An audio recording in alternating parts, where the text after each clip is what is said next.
where the steel meets the soil and the fire fuels the flame. We stand on the edge of tomorrow's fight, holding the line through the day and the night. Full spectrum frontiers, riding hard, standing tall, from the heart of the people to the rise and the fall. Full spectrum frontiers. If you've had that weird feeling lately that the world is getting louder, sharper, and more dangerous, then you're not imagining it. And right now, the headlines look like a bunch of separate fires with Russia and Ukraine, China and Taiwan. Iran is boiling. Energy panic in Europe, the U.S. throwing its weight around in ways that makes allies nervous and enemies pay attention. But what if it's not separate fires? What if it's one structure burning from the inside out? Today, we're talking about the collapse of the post-World War II order, not as a history lesson, as a lived reality. Because this week, people are starting to notice something about policymakers have quietly known for years. And the rules-based order was never a law of nature. It was an arrangement and an agreement backed by power, enforcement, and credibility. And when enforcement becomes selective, the rules stop being rules. This is happening in this country as well, too, on a micro level. They become suggestions. That's the tension underneath everything, all of this. International law isn't a magical force field. It's an agreement. And an agreement without enforcement is just a strongly worded group chat. Here's the uncomfortable question.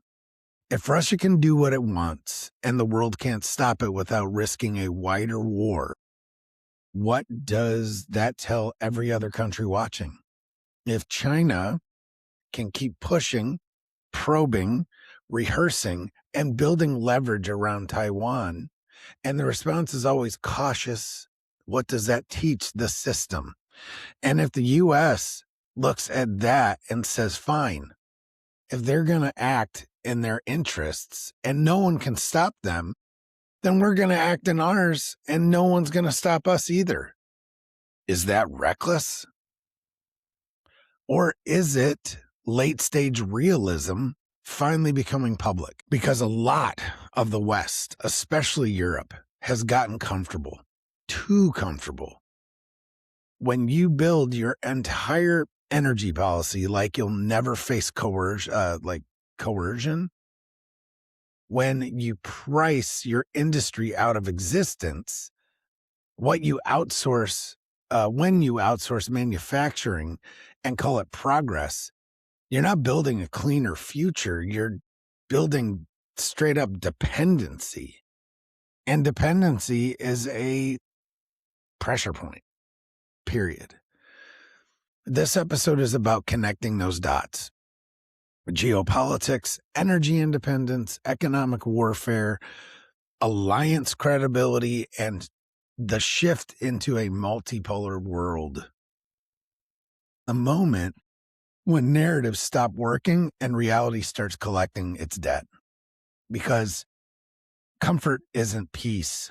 Comfort is what you feel right before you realize you've been living inside someone else's security umbrella. And before we get into it, do me a favor. If Full Spectrum Frontiers helps you see the world clearer, hit like, share this episode, and leave a review. That's not vanity. That's how this show grows and how these conversations reach people who don't realize they're asking the same questions you are. All right, let's step into the first layer of this story. Section 1. The collapse of the post-World War II order didn't start with a war. And here's the part most people miss. The collapse of the post-World War II order didn't begin with tanks rolling into Ukraine. And it sure as hell didn't start with China flying jets around Taiwan. It didn't start with sanctions or speeches at the UN either. It started quietly with assumptions. And for decades, the West operated on a belief so deeply embedded, it stopped being questioned. The belief that the system itself would restrain bad behavior, and that trade would civilize rivals, that interdependence would make war irrational, that norms, institutions, and international law would be that they would do the heavy lifting so power wouldn't have to. Okay, that belief felt reasonable for a while. It even looked true, but only because one thing never changed in the background, and that's enforcement. The system worked because the U.S. Enforced it. The United States enforced it. They enforced it militarily, financially, logistically, and often super, super quietly. Sea lanes stayed open. Energy flowed. Trade moved. And when things got ugly, there was always an adult in the room with the capability and willingness to step in. Now, here's the intrigue most people aren't ready for. That enforcement didn't disappear overnight. It eroded. Slowly, selectively, and politically. The rules didn't fail. The willingness to enforce them did.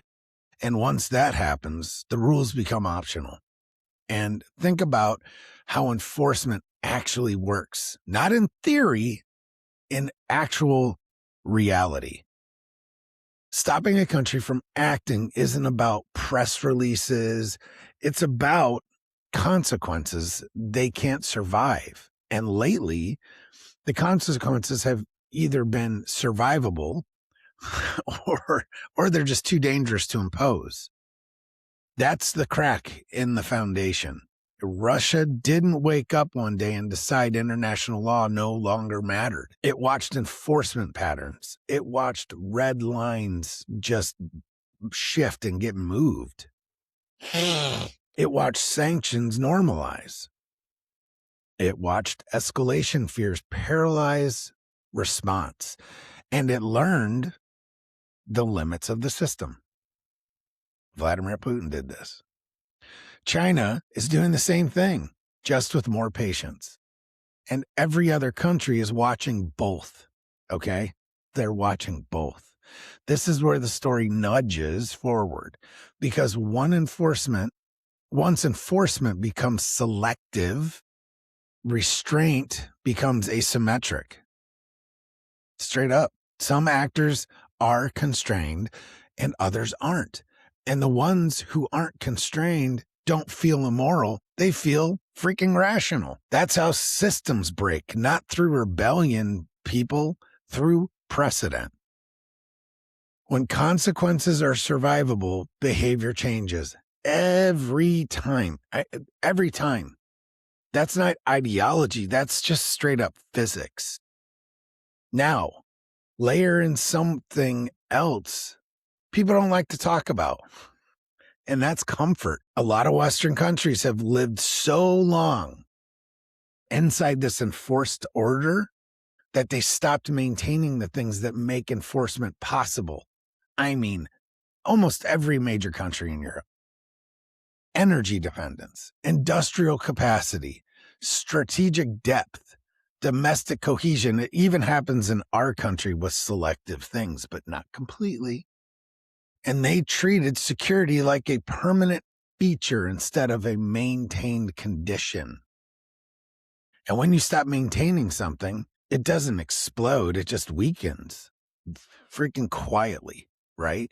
Quietly. That's why this moment feels confusing. We're still using the language of the old system, rules-based order, norms, international law, but the behavior underneath has totally and utterly shifted. And the collapse of the post-World War II order isn't a sudden event. It's a lagging indicator. what we're seeing now is the visible phase of something that's been unfolding for years. Phase of something that's been unfolding for years. And once you see that, the next question becomes completely unavoidable. If the system no longer restrains everyone equally, I mean, we're all about equality here, right? Who is still choosing restraint and why? That's where this gets uncomfortable, folks. And that's where we're going next. Section 2, comfort is how the collapse of the post-World War II order went unnoticed. So here's where the collapse of the post-World War II order gets personal and uncomfortable, because systems don't usually fail when people are afraid. They fail when people are comfortable. And for the West, especially Europe, danger became something that happened elsewhere. War was a historical concept. Energy was something that showed up when you flipped the switch. Manufacturing was something that you outsourced and forgot about. Security was a given. Not even earned, given. And when security feels permanent, priorities shift. You stop asking what keeps us alive, and you start asking what makes us feel good about ourselves. That's not a moral judgment, folks. That's human nature. And comfort doesn't make you weak overnight. It just convinces you that weakness doesn't matter anymore. And Europe is the clearest example of this mindset. A relatively small share of the global population, about 12%, a massive share of global wealth and consumption, about 60%. That imbalance only works in a system where someone else is guaranteeing stability. It only works if trade routes stay open and energy keeps flowing and conflict stays contained.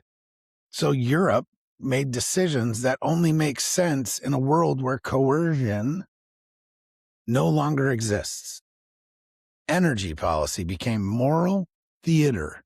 I mean theater, instead of strategic planning. Manufacturing was treated as dirty and outdated and totally unnecessary, at least in your country. Dependency was reframed as interdependence, and if changing the label changed the risk. Germany shutting down nuclear power wasn't just an energy decision, it was a statement, and a statement that history was over, that war was irrational, that Russia would always be a partner, not a threat, until it wasn't. And once that illusion broke, there was no fast fix. You can't rebuild energy independence on a press cycle. You can't spin up industrial capacity overnight, and you either maintained resilience or you didn't. You didn't feel dependency until someone tightens the leverage. Then it's already too late. And Britain took a different path to the same outcome. Sky-high industrial electricity prices didn't make the world cleaner, folks. It didn't.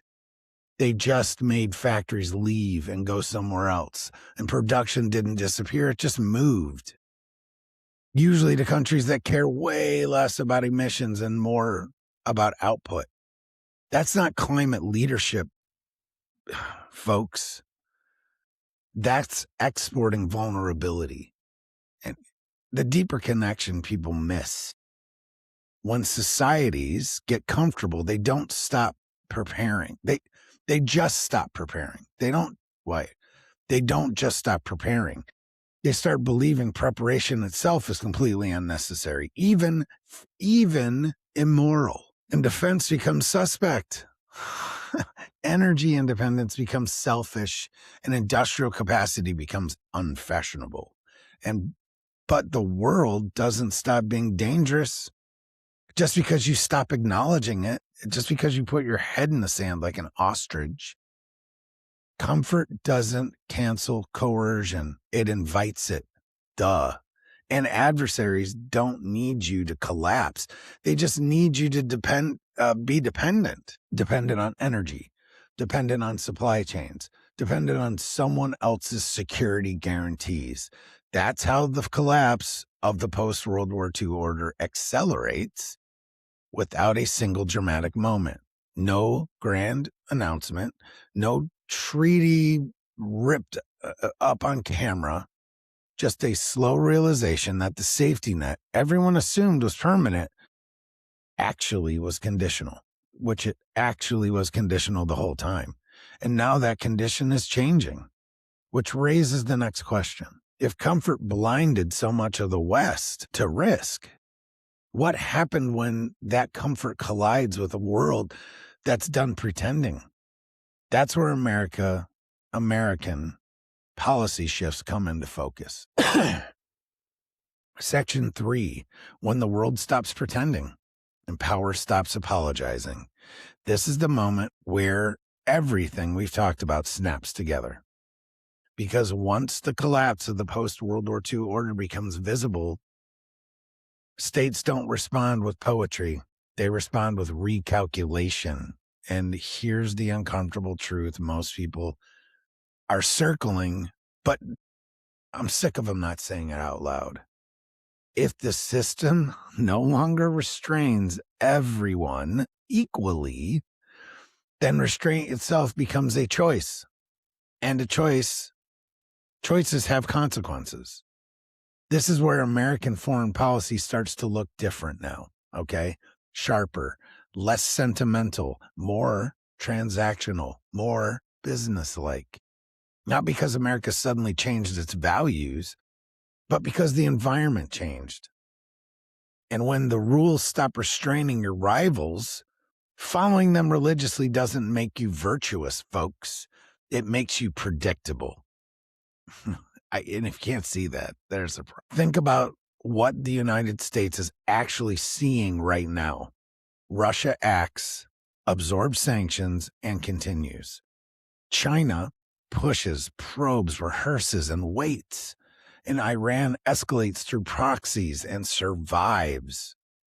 And every time the response is calibrated, not to stop behavior outright, but to manage the escalation. That tells a very clear story to anyone paying attention.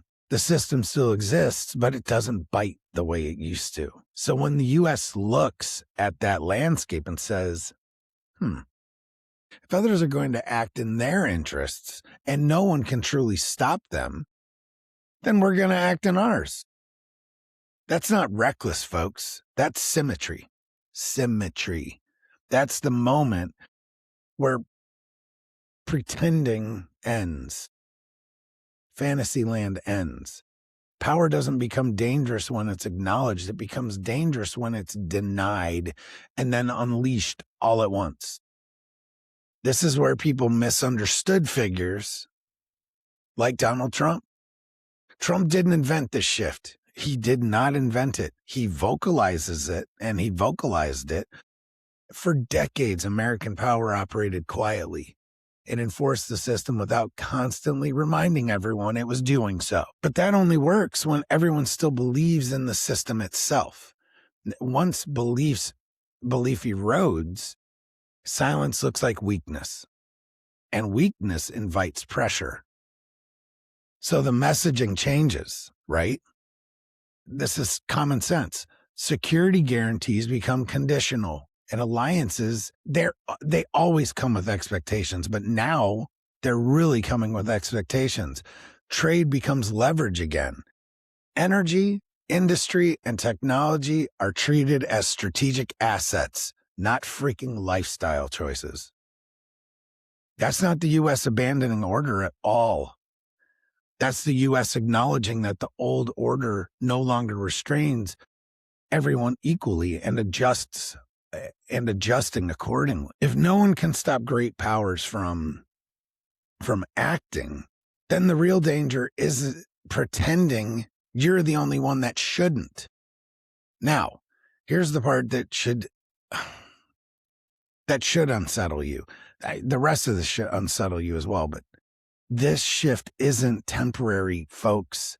Once the system loses credibility, it gets replaced slowly, unevenly, region by region. I mean, we're already seeing it. Energy blocks, technology blocks, security blocks, financial workarounds. The world isn't globalizing anymore, folks. It's stacking, okay? And in a stacking world, power matters more than promises. It just does. This is life. That doesn't mean chaos is inevitable, but it does mean comfort is no longer protection, everyone. Which brings us to the question underneath all of this, everything. If the old system depended on enforcement, and enforcement now depends on capability and endurance, who is actually prepared for that world? And who is still hoping the old one comes back or just magically reappears, right? That's the line between adaptation and decline. And we're not done pulling on that yet. Section 4, energy, industry, and the price of pretending the world is safe. This is where the collapse of the post-World War II order stops being abstract, everybody, and starts showing up in your electricity bill, your grocery store, and the factory that used to exist down the road that's not there anymore, okay? Because power doesn't just come from missiles and tanks. It comes from energy, from industry, from the ability to produce what you need when things go sideways. I think something taught us that we had outsourced entirely too much. And this is where much of the West made a catastrophic miscalculation. We built policy as if the world was permanently safe, as if coercion was obsolete, as if supply chains were just neutral things, as if energy would always be cheap, abundant, and apolitical. The truth is that was never true. It just felt true for a while. And energy isn't an environmental issue first, everybody. It's a security issue first. Everything else comes after that. Look at what happened in Europe. Look at what's happening in Europe. I mean, Germany dismantled its entire nuclear power program, not because it was unsafe, not because it didn't work, but because it conflicted with a moral narrative that assumed stability was guaranteed. I mean, they took down their last plants, and 2 years ago, we were already in the Ukraine war. I mean, what does that say? That someone else would always keep the lights on and the sea lanes open, is what it says. Then Russia invaded Ukraine. Suddenly, energy wasn't a talking point. It was leverage, and Germany had none, zero. You don't get to take strong positions when someone else controls your power supply, folks. You get to negotiate your vulnerability. Britain took a different route to the same place, though. Sky-high industrial electricity prices didn't save the planet. They just pushed manufacturing offshore. Steel, chemicals, heavy industry, gone. I mean, gone or hollowed out. And here's the part people avoid. When manufacturing leaves, resilience leaves with it. Skills leave. Supply chains leave. Strategic depth leaves. What stays behind is absolute and utter dependency. And if you can't make things, you don't have an economy. You have a consumption habit. This matters because energy and industry are the physical backbone of enforcement. And you can't sustain deterrence if you can't sustain production. You can't project power if your supply chains depend on competitors. You can't understand. This is unbelievable though. You can't weather pressure if your economy breaks under stress. The post-World War II order assumed that production and security would remain aligned. That assumption is dead. Now we live in a world where energy can absolutely be weaponized and is weaponized. Trade can be cut. Technology can be denied. Finances are frozen or can be frozen.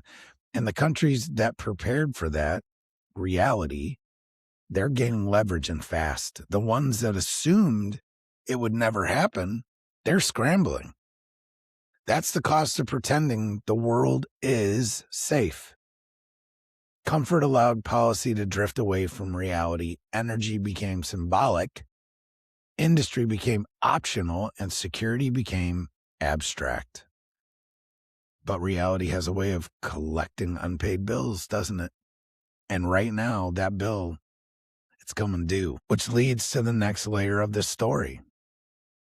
If energy and industry are foundations of power, and the old order no longer guarantees access or the protection, then what actually holds the system together now?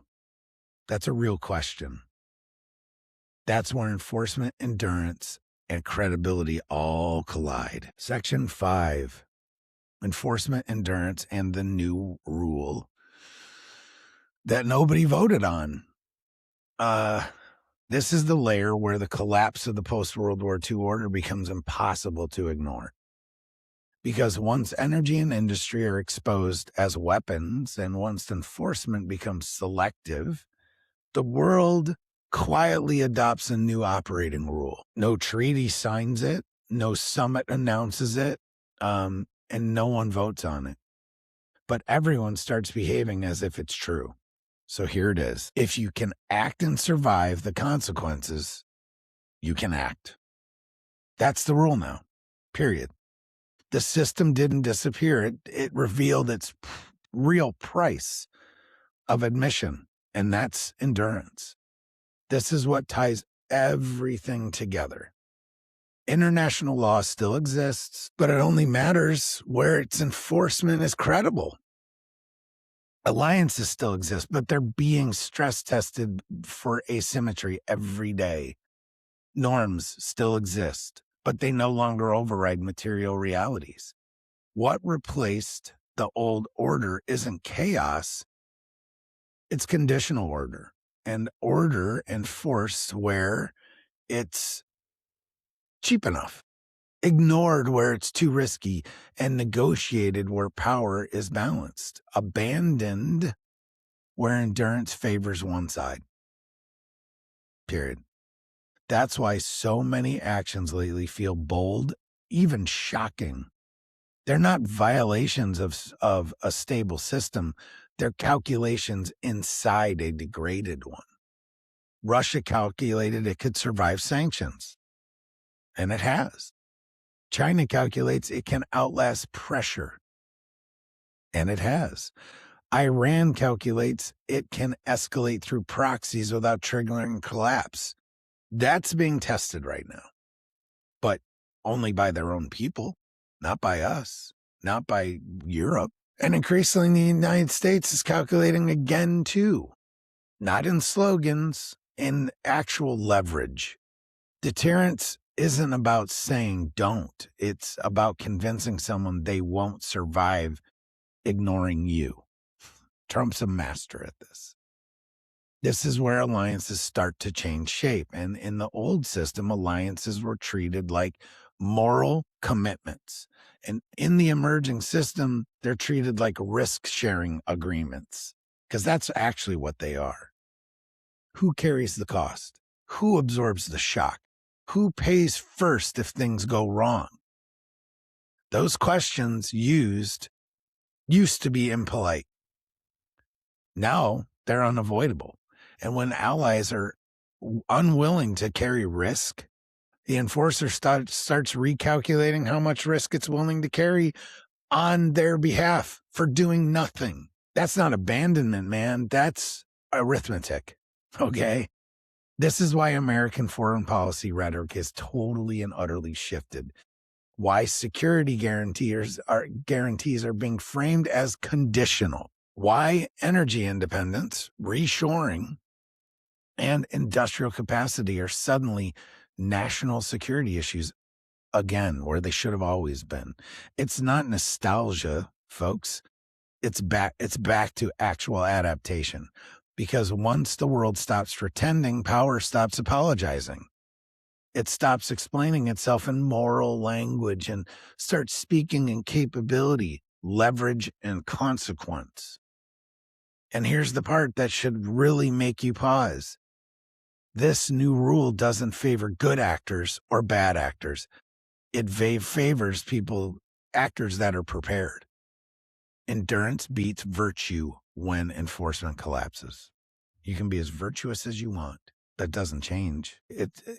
That's not how we want the world to work, right? But it's how it works when comfort runs ahead of capability, which leaves us with one final unavoidable question. If this is the rule now, if endurance is the price of admission, who's actually built for it? And who's still hoping the old order comes back? Please come back. You hear it consistently. That's where we'll land this. Comes down to the world. Has the world moved on? Have we? If there's one thing I want you to sit with after this episode, it's this, okay? The world didn't suddenly become dangerous. It was always dangerous. People that have served understand that. So many people just live their lives and don't care about what goes on around them as much as they're, virtue signal, and they're morally this and morally that. The world didn't suddenly become dangerous. It always was. What changed is that the systems we built to manage that danger are no longer enforced evenly by things like the UN, by things like the World Health Organization, by these organizations that are treaty organizations. And once enforcement becomes selective, reality, it stops caring about our intentions or your intentions. The collapse of this World War II, this post-World War II order isn't a future event. It's definitely not theory. It's not even a talking point. It's already happened. It's already shaping how countries act right now, this week, and have been for a little while if you really look at it. Lately, in ways people are just starting to notice, with Davos and everything going on in Europe right now. Energy is power again. Industry is security again. And endurance matters more than promises. Just does. And comfort is no longer protection. That doesn't mean chaos is inevitable, everyone, but it does mean clarity is absolutely required. Because pretending the old system still restrains everyone equally is the most naive and dangerous posture a country or an alliance, a civilization, or you can take. The real risk isn't aggression, it's denial in a world that already has moved on. Clearly, if this episode helped you connect dots that have felt disconnected for a while, just do me a favor and like the episode, share it, leave a review. That's not algorithm talk. That's straight up how this show grows and how these conversations reach people who feel the same tension, but don't yet have the language for it. And send this episode to a friend who still thinks geopolitics is just headlines and speeches, not energy grids and factories and leverage. If you're a researcher, analyst, creator, or investigator working in this space and you're interested in serious, grounded collaboration, not just nonsense, reach out. This show exists to build signal, not noise. We'll keep pulling threads that matter. Even if they make people angry, I apologize. But we'll keep choosing reality over comfort, bottom line. And we'll keep asking the question that questions that don't have clean answers either. This is Full Spectrum Frontiers. I'm Bennett Tanton, and I'll see you next time. Have a great Friday. Have a good weekend. I hope everyone survives the snowpocalypse on the East Coast. Have a good one. Carry the fire through shadows and storm. Voices of yesterday guiding us on. The echoes of duty, the call we still hear, building tomorrow with courage, not fear.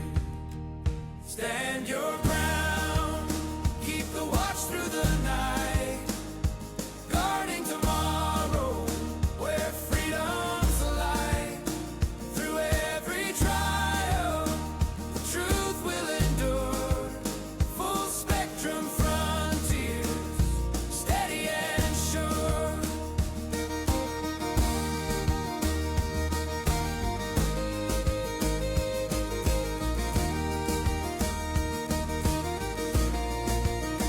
From fields of the past to horizons unknown, the seeds that we plant are the future we own.